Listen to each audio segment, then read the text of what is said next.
So, welcome back, everyone. If you joined us in the last episode, then you would know that this is a two-part series. In episode 11, we talk about Hallyu as a larger political and cultural force, one that has many reaches in different places around the world. In episode 12, we talk about Hallyu as a more personal force, one that has shaped my life and the lives of many others, whether positively or negatively. We look at ideas of fetishization and how powerful the media is when it comes to shaping ideas of beauty and desirability. So stick around, and I think you'll enjoy this.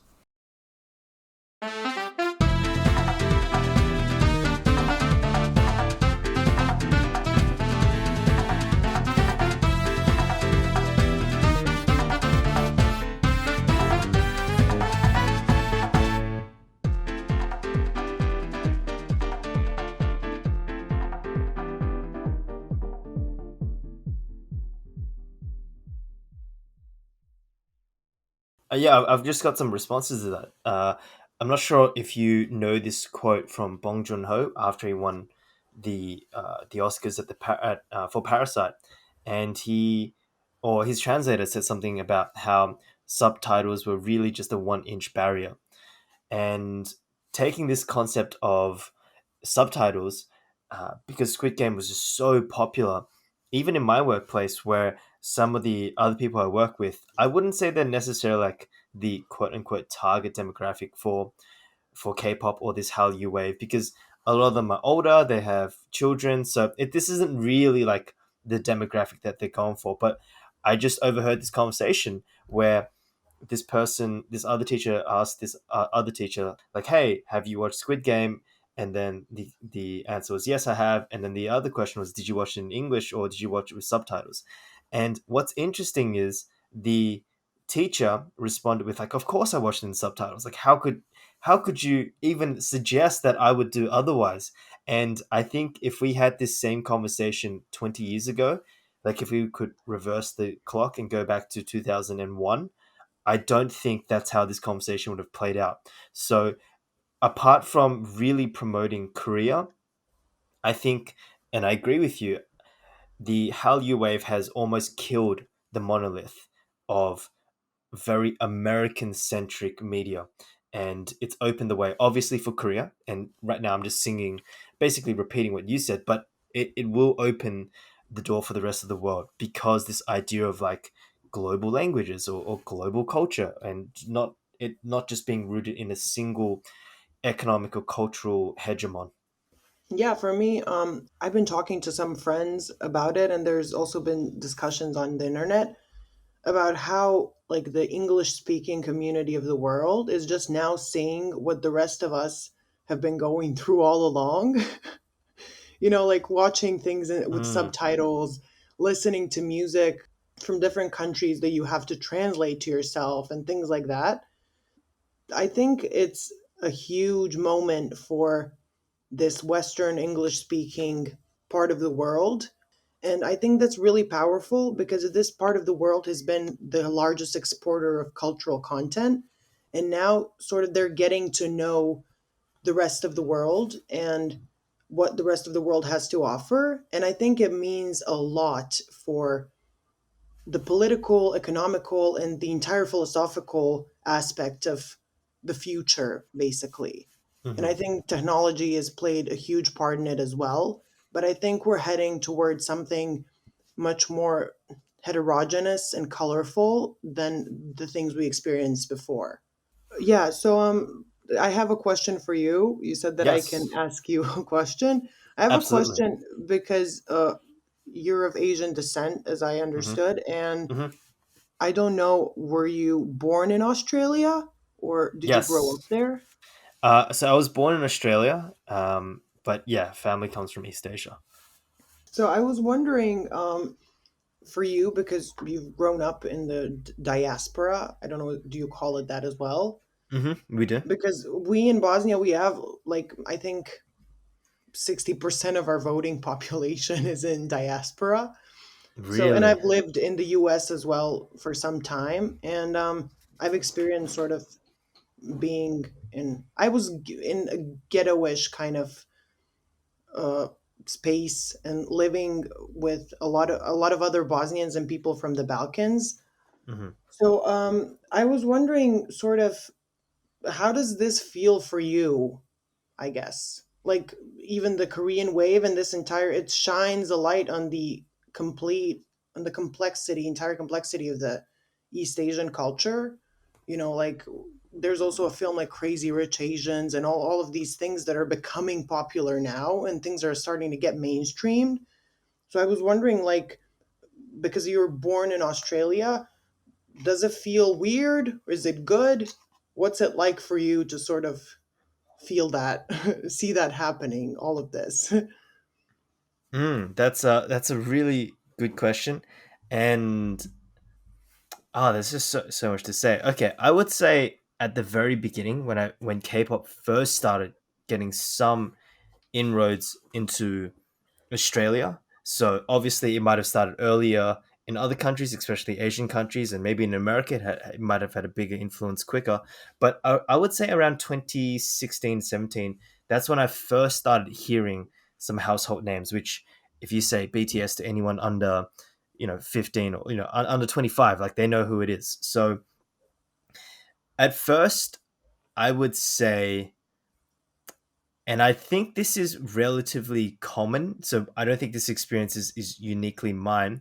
That I was a bit hesitant. And actually, I'm not sure if the word embarrassed is right, but it's not particularly wrong either. And the reason is because if you're a minority, a lot of the way that people understand you is actually through media, right? They watch how media depicts a certain ethnicity, a certain demographic, and then they think, okay, everyone else is from that demographic is exactly the same because I never interact with them, and this is what I see on TV 24/7. So because of that, I think minorities are especially aware of how they're depicted because the depictions are usually very 2D, right? It's not like, for example, if you are, I guess, a Westerner, if you're Caucasian in the West, you have roles where you're good, you're bad, you're evil, you're smart, you're dumb, you're athletic, you're slow, you're intelligent. Like you have the whole range of everything.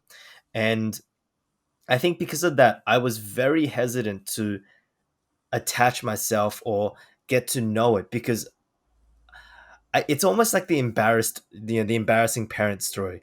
Like you don't want your parents, to say something embarrassing, and then it reflects on you. And that's how I felt towards this Hallyu wave. I was like, this is weird. I've never seen anything like this. There's so many people in a group. Like this is just so strange for my quote unquote cultural sensibilities.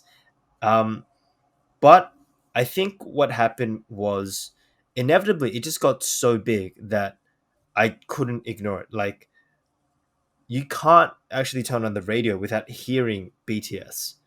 And it got to a point where I was like, you know what? Like I'm going to sit down and actually listen to it. But what was interesting was, and even though this might not be what you think of when you think of Hallyu, even around 2016, 2015, started really consuming a lot of Korean indie music. Now, it lacks the flashy, pretty girls and pretty boys dancing and doing backflips, but I guess you could say that's a segment of Hallyu. So, I was slowly working my way up to, some bigger names, BTS or, GOT7 and stuff like that. Overall, my feeling is I am glad for it. Even if we remove myself from this equation, I am East Asian, so let's just remove myself. I really do resonate with what you said.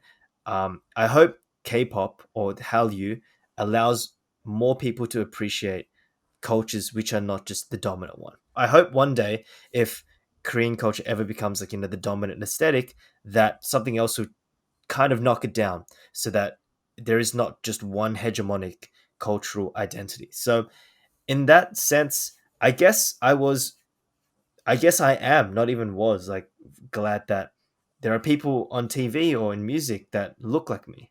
That when people think of me, it's not always just as like a nerdy librarian or, like a person who can't throw a football. I have more depictions in media. Now, obviously, media, there is still problematic parts to this. Um, there are certain stereotypes, even in the K-pop community or even in Hallyu, that get pushed, and then obviously that becomes, more and more uh, solidified in the cultural consciousness. And I was speaking to a friend about this, like, Crazy Rich Asians, firstly, it glorified like a certain type of Asian, like a very wealthy, very East Asian, very like Western centric. Like, they could all speak English, they all have multiple passports. It really glorified that type of Asian. And I just remember talking to a friend, like, this is a really bad time for this like stereotype to take place when America is like hell bent of like starting a trade war and like maintain keeping the power dynamic. Like, this is not a good stereotype I want people thinking when they see me, with the pandemic and everything. But overall, I would say I am glad, as an East Asian, but just as a person who wants more cultural appreciation to happen in the world. Yeah, I was wondering because when I lived in the US, there were a lot of depictions of Balkan ethnicities and Bosnians, and there was such weird depictions. Like it's Mm, either victims of war, because Angelina Jolie made a film about the Bosnian War, and either that or it's like in dramas or films, it's like this mafia guy that speaks like this, and he's from the Balkans and things like that. So it's really weird for me when people started like thinking that I was from that sort of crazy wild part of the world. Everyone's killing each other and everyone's speaking like this and being like tough and things like that, hmm, when hmm, actually it's nothing like that. A lot of people think the country is still war torn, but hmm, it's not. It's completely functional. So I was hmm. wondering because I hated it. I was literally like, no, please do not watch any of those films. Please don't don't consume any of that. That's why it was interesting for me. But I also have another question for you, Yes, and please. it's related to now. Like a lot of people say, like, wow, it's great. The East Asians are mainstreamed in the media and stuff like that. But there's a huge movement of, like, I would say, fetishization, and like a lot of people are now obsessed with, especially like East Asian men, and there are like movements of girls and maybe other men, I don't know, who are viewing like the Asian race as something completely different than what it is. I mean, I talk to a lot of these people, and it's really weird to hear people speak. Like, I know girls that actually just like Asian men. Like, literally, they have created it into their own sexuality. Like, they don't like anyone else anymore. So I think that would feel really weird, especially like if you are like an Asian man and then you get into a situation where you don't know, I guess, is it because of the culture and things like that? I don't know. How do you feel about that? Is just really interesting for me. That's a it's a really astute question. So I've experienced it before, and honestly, it makes me really uncomfortable, and it feels very bizarre because I would say for like the first 20 years of my life, I got the complete opposite reaction, right? Because of, certain media representations. Like, I would say the reaction was like complete 100% opposite. So when it started happening, and it's happened a few times, I just feel very strange. And there's a question which happens in my mind, which is like, am I just like a piece of meat with like a yellow wallpaper or like a yellow paint on it? And you feel dehumanized. I felt dehumanized. Now, not all interactions go like this. Sometimes it can be something small, like, hey, I really like Parasite or something like that. And they talk to me about Parasite, and it's fantastic. But I've experienced more extreme versions. Not often. Not It's not like I'm walking down the street and people like throwing their wallets at me and proposing to me on the street. Nothing like that. But I have experienced more extreme examples of fetishization, and it just feels weird because here's really what it is. I am no longer a human being. I'm a concept. I'm an abstract concept that has, the perm, or that brings flowers to every date, or I have a really nice car or an apartment or something like that. Like, they've watched so many dramas now that when they see me, they have so much cultural baggage that gets associated with me. And because of that, there is this feeling of like, I already have a box to fit into. Now, arguably, this might be better than the previous box that I was fit into, or a lot of East Asian people were into, but it is still a box. It is still certain requirements, certain restrictions, certain ideas of who I am that need to be um, fulfilled. So I would say what I want this movement to do is to fight back against some of the old stereotypes which were very prevalent in media. But and this is a big but, because I'm talking about this like, if I was a philosopher king, this is what I would do in society. But obviously, a lot of this is based on economics and what sells. But I would say, okay, once you get to a certain degree, I would try to push another idea of beauty, or another idea of what it means to be Asian. So it's not just, crazy rich Asians. And if you think about the Hallyu wave, it's firstly, it's very economically rich. Like, it's never about like poor Asians. It's never about working class Yeah. Asians. It's ridiculously fancy. They all drive limousines. They all wear Balenciaga. They all have three apartments. It's this idea of crazy rich. And secondly, it's never Southeast Asians. And I spoke to my Filipino friend, who I mentioned previously, about the Hallyu wave and how it's like completely swept through the country. And I told him like, hey, I think it's really cool that the Philippines are getting another cultural input, which isn't America, because for so long they were colonized by Spain, and then they were colonized by America. And it's good that they have another piece of media representation which is a little closer to home. But then I also said, like, I really hope the Philippines are able to develop something, because even if Hallyu sweeps through the country, not many Filipino people can actually look Korean, and thus they still end up like worshipping something which is not native to the country. So I guess, yeah, those are my thoughts. I think it's got some incredible good, and whether I think it's good or not, like, it's got so much energy behind it that it will happen anyway, and it's led to me feeling uncomfortable in some situations. But at the same time, it's also been able to challenge some certain stereotypes about me or other people in my demographic, which I am grateful for. So yeah, overall, I would say I am grateful for it, but there are some drawbacks. How common is this that like girls will only say, or in the Balkans or whatever, like they must be like this? Like, I haven't run across many people who say that.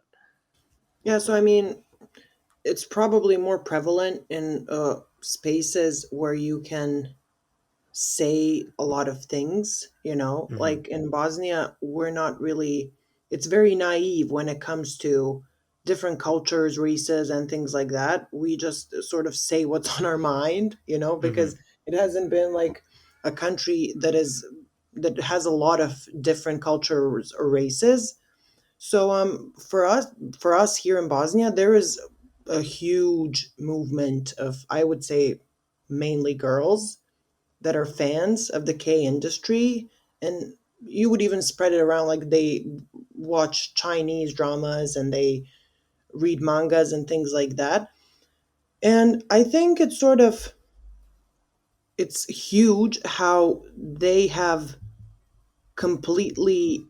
decided to completely abandon everything that they've known about what kind of guys they like. What should a girl do? What should a guy do? You know, uh, what should my ideal partner look like? And you have a huge movement of girls that are literally just in love with these K-pop stars and that want to move to East Asia so they can be, if not with a pop star, with an East Asian man. And that That's was really that's weird for crazy me. to me. Yeah, I mean, I would imagine like I mean, I experienced it. That's funny. I actually experienced a similar thing in Korea Mm, myself, as because they had, not in US, but in Korea, they had very specific views about white, voluptuous, blue-eyed Slavic women, where uh-huh. there were Korean men who had very specific ideas about what we're like, what we're for, and how they can speak to us and things like that.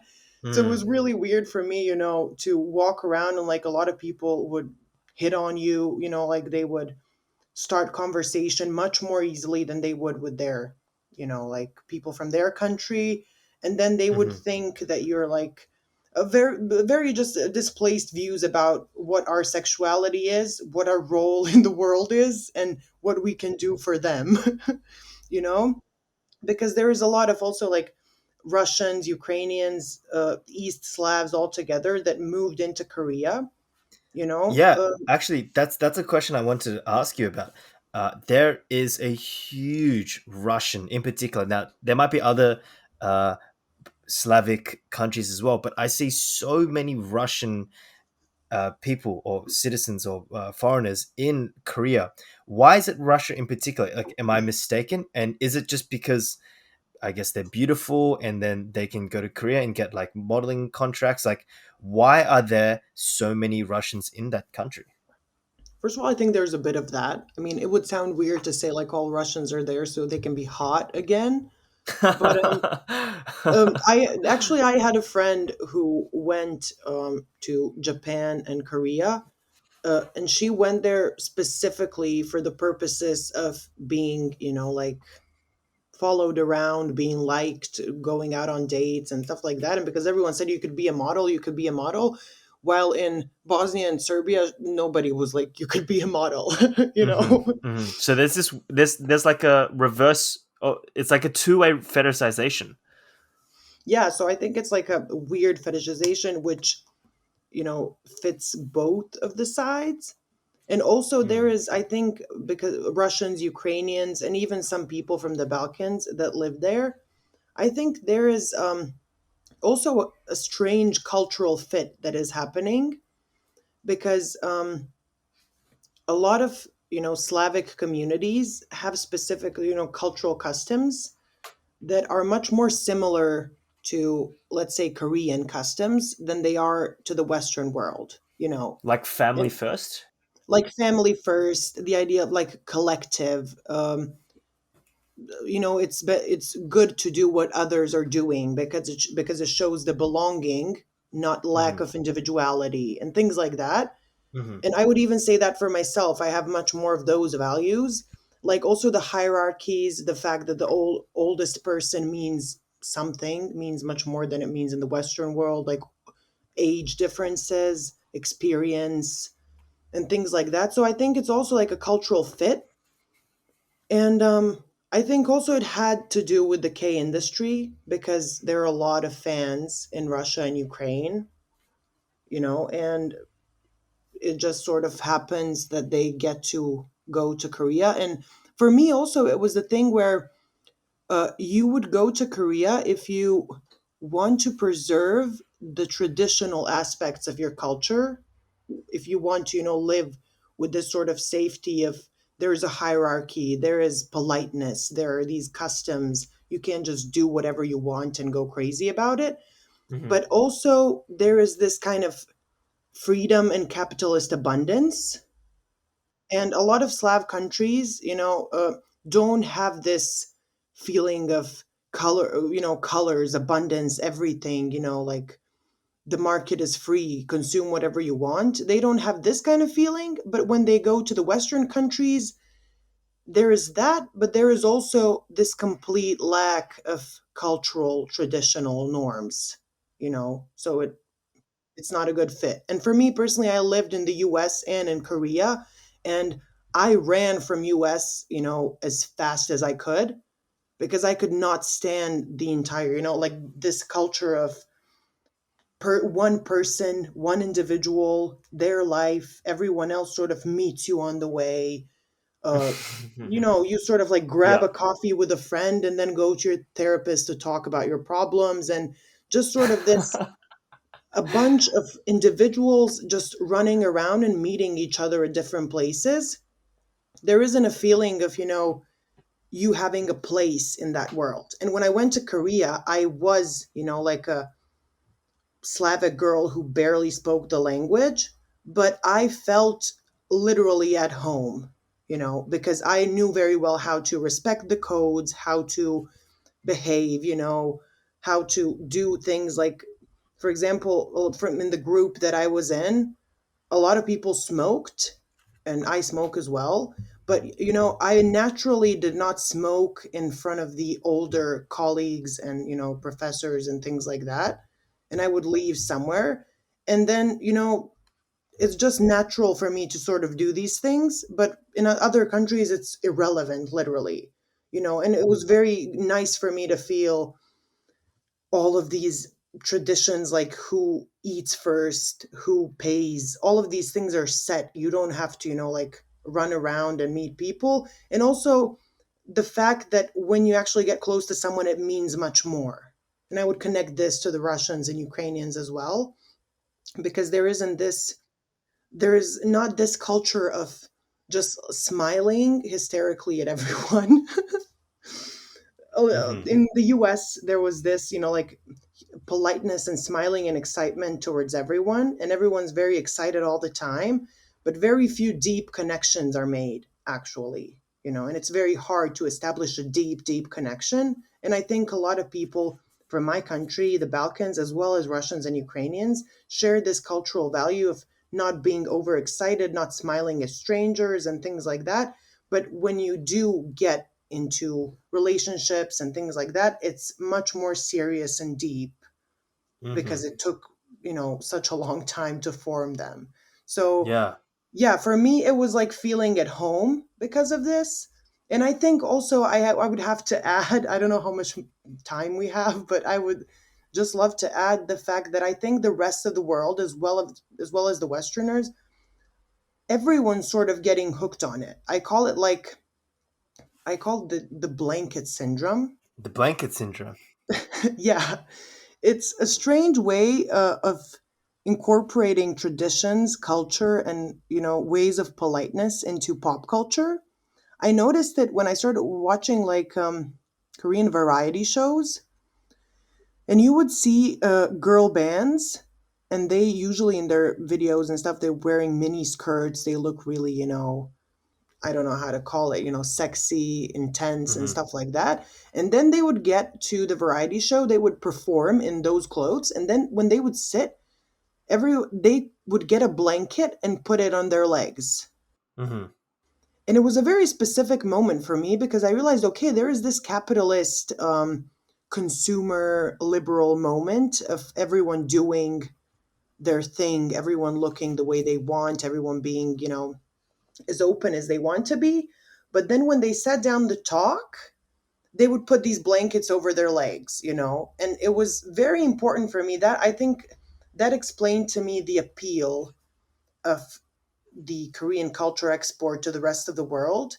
This mixture of getting everything that the American capitalist pop culture gives you, but keeping this sort of traditional, private, organized safety net that comes with such a deep and strong and long historically culture such as Korea. And I Mm-hmm. called it the blanket Mm-hmm. syndrome. The fact even that so many people are falling in love with these Korean artists and things like that, because there is this feeling of things not being all out, and I think it's becoming more and more popular. Crazy. Yeah. Well, I've got one more thing to ask and one more thing to say, and I think we'll wrap it up Yeah. there. Which is, so is South Korea going to get rid of the military laws in order to preserve the K-pop bands? I think no. I may be completely wrong, Mm-hmm. and I think a lot of the band members and a lot of the artists may get, they might find loopholes in the system for them, as we've seen before. They might go later. They might even be exempt at some moments and stuff like that, but I don't think this is going to go away. I'm certain Mm. of that, actually. Maybe I will be completely wrong and everything will turn out not to be true. But as much as I know about Korean culture and living there and stuff like that, it's very organized, and all of the things that are there have their meaning and have the reason for being there, you know? Hmm. And I think this country in particular has become, you know, really, really good at keeping all the elements of their culture and their government alive, you know? So I think they will make it work so that they can keep their, you know, legislation, they can keep the, what's it called, the the years in the military and stuff like that, and at Hmm. the same time I think the K-pop groups and men and stuff like that, they might be exempt, they might go in later, but I think in a strange way this is one of the things that is also appealing to the rest of the world,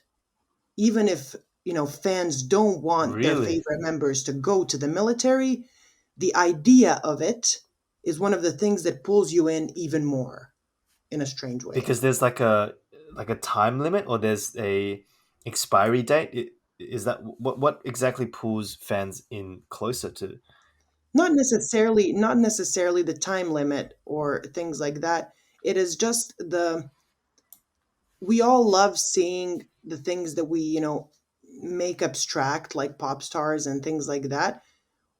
Every moment of it being real is precious to us, you know? So Hmm. just like paparazzi try to take photos of celebrities and things like that in real moments, for the fan bases around the world, this is, you know, a strong and constant reminder that these are actual people and that they have actual, you know, obligations and things like that.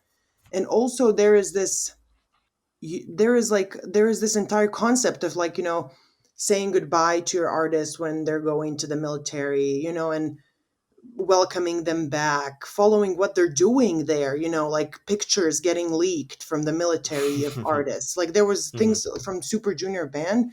There were in the military two members, Unhyuk and Donghae, and so many paparazzis went to the bases and they took photos of them and stuff like that. So I think the entire speculation and the talk about it, it is what drives the thing forward. So I don't think that's the reason I don't think it will go away. Just the talk Hmm. is there and that's good. Mm. And that's it. So so basically, Uma has condemned BTS to actually doing the service one day, and they can't get out of it. So sorry, BTS fans, you heard it here first.